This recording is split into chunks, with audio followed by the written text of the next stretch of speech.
Hi everyone, नया वीडियो पे एक स्वागत है। तो आज ये सेल्फ जो देख रहे हैं, प्लेजर का सेल्फ है मेरे हाथ में।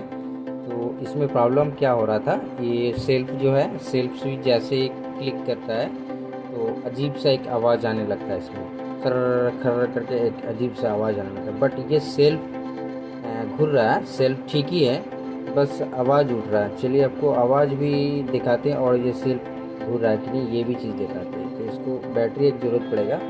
मैं एक